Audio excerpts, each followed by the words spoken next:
Всем привет, это канал Шумов Фото, я Шумов Денис, и сегодня хочется рассказать про настройки фотоаппарата. У меня Canon R6, у вас может быть какая-то другая камера. Если у вас тоже Canon, скорее всего, у нас очень похожие будут настройки, какие-то могут отличаться в зависимости от моделей. Если у вас какая-то другая камера, другого производителя, ну там вам придется немножко подумать, посмотреть и подстроить под себя. Итак, Canon R6. Начнем с того, что я использую разные режимы съемки.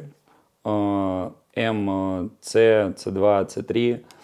Соответственно, C это пользовательские режимы, M это ручной режим. И в режиме M я использую камеру в основном для съемки каких-то студийных кадров, когда я снимаю со вспышкой на вынос, где нужны настройки, ну, скажем так, все точные. Если я снимаю в режиме C, C2 и C3, у меня везде стоят свои настройки. В режиме C1 у меня стоит режим AV, приоритета диафрагмы, C2, C3 то же самое, но разница в том, что на C1 стоит минимальная выдержка 1/125, а на C2 стоит 1/250. И ниже он не опускается, то есть у меня задан такой порог. На C3 у меня стоит бесшумный электронный затвор на тот случай, когда мне нужно снимать тихо, чтобы меня никто не замечал и я никому не мешал. Пробежимся по пунктам меню. Первый параметр, соответственно, качество. Естественно, это съемка в CRO, не в JPEG. В JPEG можете дублировать, если у вас две карточки. На вторую карточку пишите JPEG, на первую пишите CRO. Если у вас нет CRO, то я предлагаю использовать какой есть сжатый формат, либо формат Medium RAW. Полный формат RAW, наверное, имеет смысл использовать на тех камерах, в которых нет формата CRO. Когда вы хотите получить какой-то снимок хорошего большого разрешения и максимального качества. Если же говорить про формат CRO, то это сжатый формат, который не влияет, по сути, на качество снимка, не влияет на его разрешение, но значительно помогает сэкономить место на карточке. Ну, примерно на карточке 64 гигабайта формат CRO запишет мне 4800 кадров, а формат RAW запишет 2600. Разница как бы существенная. Следующий параметр, о котором я хочу рассказать, это настройка чувствительности ISO. Я ее использую как раз для режимов C1, C2, вот C3. Автоматический диапазон, в котором, собственно, и стоит камера, то есть вот чувствительность ISO стоит в формате авто. И автоматический диапазон, если мы поставим минимум 100, максимум 6400, то у нас камера будет ходить в этом диапазоне. Почему так? Потому что если мы снимаем в ISO больше 6400, то на вот этих камерах появляется уже какой-то шум. Если мне нужно снять с большим ISO, соответственно, я просто вручную поменяю этот параметр, либо буду снимать в режиме M, в ручном режиме. Итак, C1, C2 и C3, эти параметры как раз вот я использую с такими настройками чувствительности ISO. Относительно приоритета светов, периодически я его включаю, и это достаточно интересная функция, когда вы снимаете какие-то дневные съемки, и вам нужно поснимать в каком-то контрастном, может быть, контрастном свете, против света, вы можете поиграться вот этой настройкой приоритетом светов. Автокоррекция яркости также отличный параметр, который, по сути, программно обеспечивает какую-то гибкость динамического диапазона. То есть у вас будет автоматически регулироваться яркость в светах. То есть будет чуть-чуть больше информации. Подавление мерцания у меня работает всегда, так как многие лампочки, они на определенной частоте мерцают, и это заметно в кадрах, особенно если вы снимаете на каких-то выдержках, там, типа 1/125, там, 1/100, это, как правило, будет прям стопроцентное попадание. Единственный нюанс, то что если вы снимаете с электронным затвором, который бесшумный, у вас недоступна эта функция, то есть подавление мерцания вы не сможете включить, и это большое упущение, так как очень часто, когда вы снимаете без вспышки, без шума затвора, у вас наверняка будет не очень хорошее освещение, оно будет мерцать, и эта функция будет, к сожалению, недоступна. С этим вы, увы, ничего не сможете сделать. Еще один важный момент, о котором стоит сказать, когда я снимаю с вспышкой в ручном режиме, у меня включена вот здесь вспышка, но когда я переключаю на режимы без вспышки, я ее в этом меню просто отключаю. Это делается для того, чтобы вы не выключали постоянно вспышку. Она у вас просто не будет срабатывать, если она выключена в этом пункте меню. То есть у вас, по сути, вспышка включается и выключается переключением вот этих вот режимов.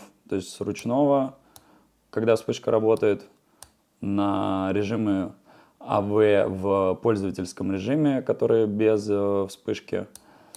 Таким образом, вы порядком экономите себе время. Следующий параметр – это стиль изображения. Его вы можете редактировать в зависимости от ваших вкусов. Так как мы снимаем в формате RAW, то это ни на что не влияет, кроме как на восприятие картинки непосредственно вами на дисплее камеры.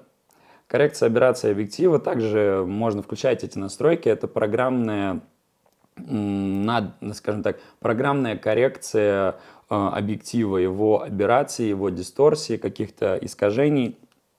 В целом это достаточно полезные функции, так как многие камеры, которые работают именно если вы снимаете с родными объективами, производитель знает какие-то особенности своих продуктов и, естественно, адаптирует их под определенные камеры и программно это исправляет. Следующий пункт меню – это шумоподавление при высоких ISO, то есть оно у меня стоит стандартное, при длительной выдержке оно также включено. Вот он, режим затвора, можно посмотреть, то есть в режиме C1 у меня стоит электронный по первой шторке. Если мы включаем включаем режим C3, то здесь у меня стоит просто электронный. Это как раз-таки и есть бесшумный затвор. То есть можно вот послушать, он не снимает, у меня нет объектива, но не суть. В общем, он даже пишет здесь, что скорость 20 кадров в секунду. На самом деле огромная скорость в режиме именно этой съемки, так как у вас это электронный затвор, у него скорость, соответственно, в разы выше. Можно снимать очень классные серии и потом выбирать кадры. Например, если я снимаю какого-нибудь спикера, это очень здорово, потому что очень сложно снять человека, который говорит, и вы можете сделать серию, пусть 50 кадров, но потом выбрать какой-нибудь нормальный кадр, где у него не искаженное лицо. Следующий параметр – съемка при касании. Она у меня отключена, так как мне не нравится иногда, что я задеваю, к примеру, дисплеем себя как-то по руке, по ноге, еще каким-то образом, и срабатывает, в общем, спуск затвора. Меня это раздражает, поэтому у меня этот параметр всегда выключен. Имитация экспозиции также у меня включена. Следующий параметр, о котором, наверное, стоит рассказать, это автофокус. Я снимаю в основном в двух режимах. Метод автофокуса – это слежение и по центральной, по одной точке. В каких целях я снимаю то или другое. Если я снимаю по центральной точке, соответственно, это, как правило, статичный кадр. Если кадр движется, но он движется в одной плоскости, я могу снимать также со следящим по центральной точке. Если мне нужно снимать человека со следящим фокусом, то, соответственно, я включаю вот этот вот параметр.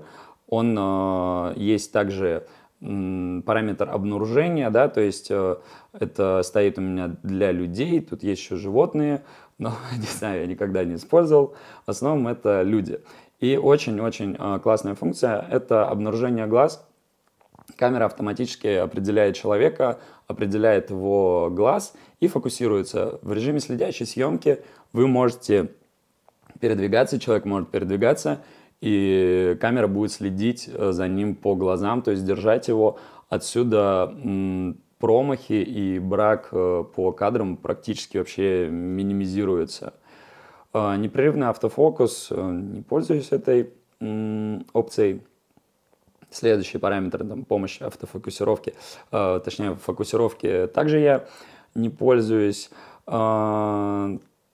Что касается установок для следящего фокуса, он у меня стоит на самом деле в универсальном режиме и меня более чем устраивает.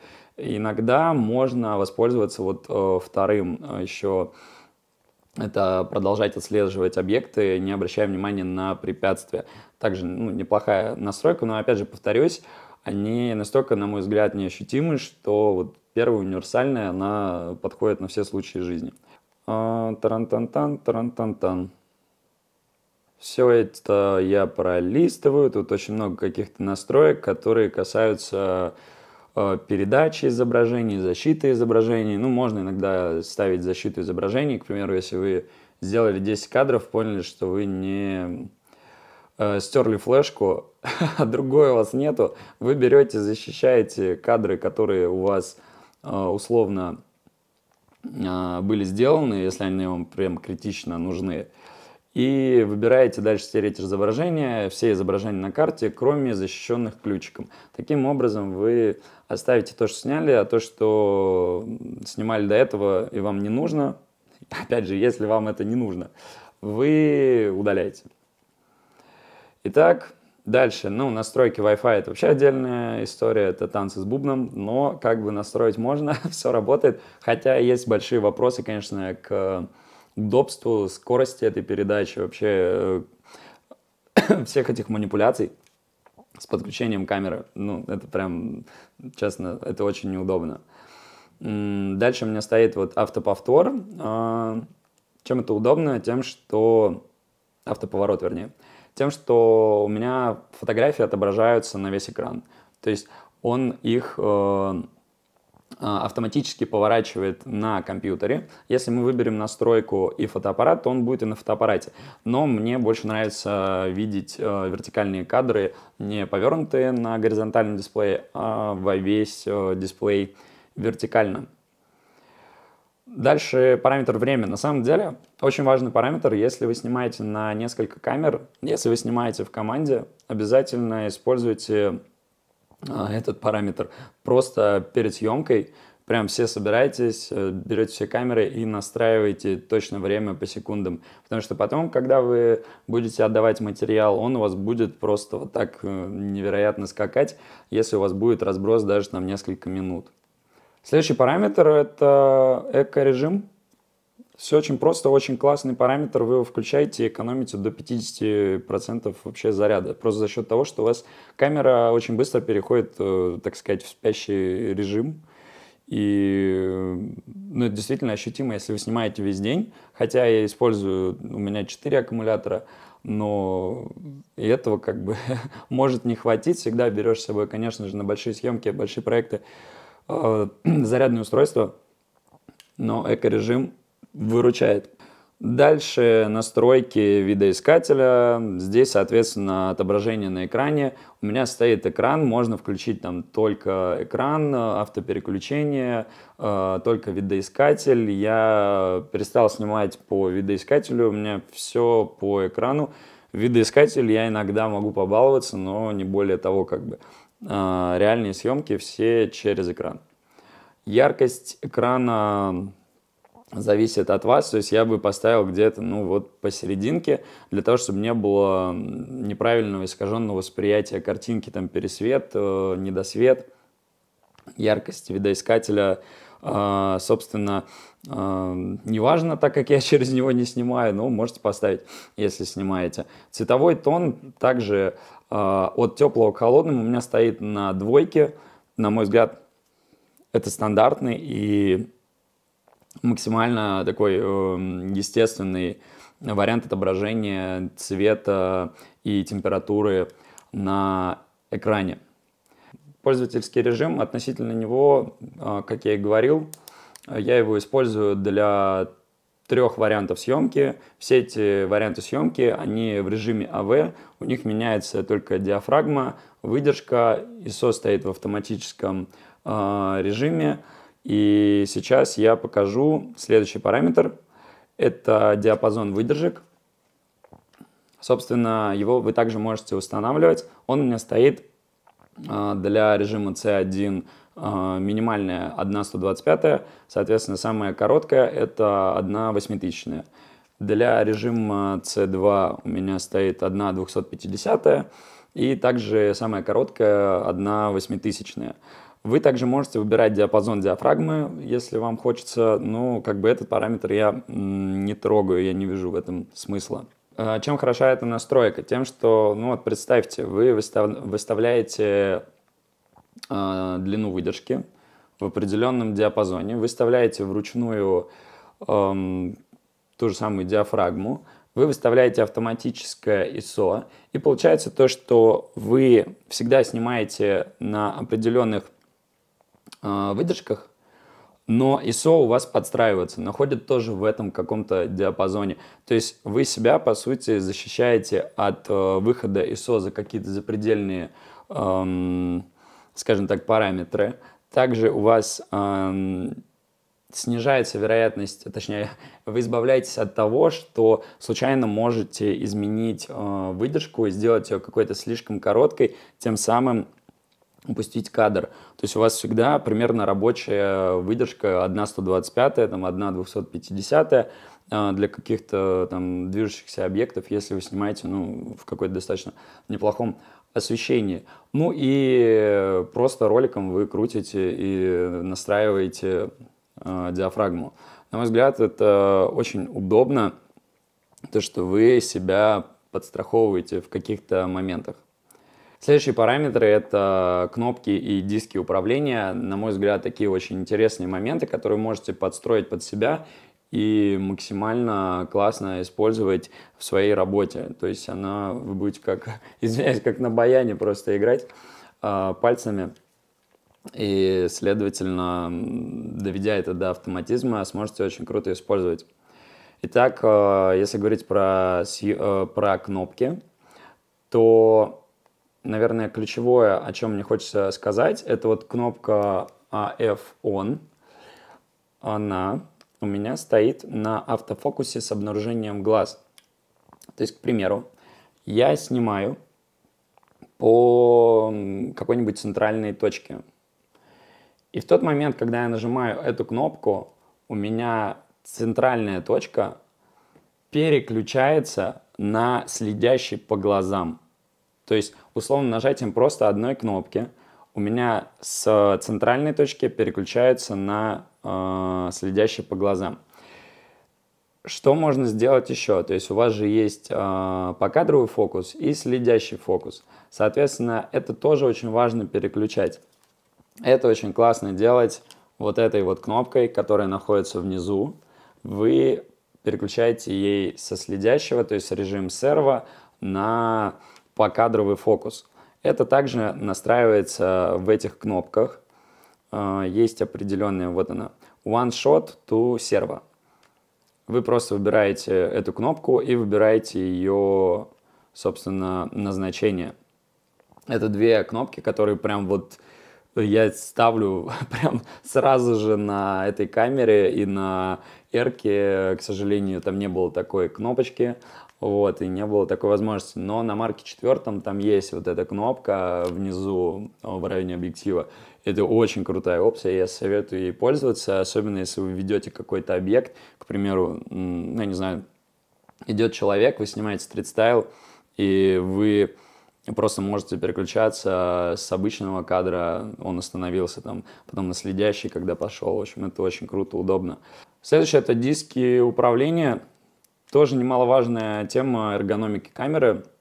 Для скорости изменения настроек я советую задействовать ролики для переключения, ну вот если у вас есть эти диски, вернее, для переключения базовых настроек. То есть у меня, к примеру, под указательным пальцем стоит выдержка, под большим пальцем вот здесь вот наверху стоит ISO, и под большим пальцем вот этот ролик, соответственно, переключает уже диафрагму. Вот основные три параметра. Итак, это что касается каких-то таких вот ключевых моментов по моим настройкам.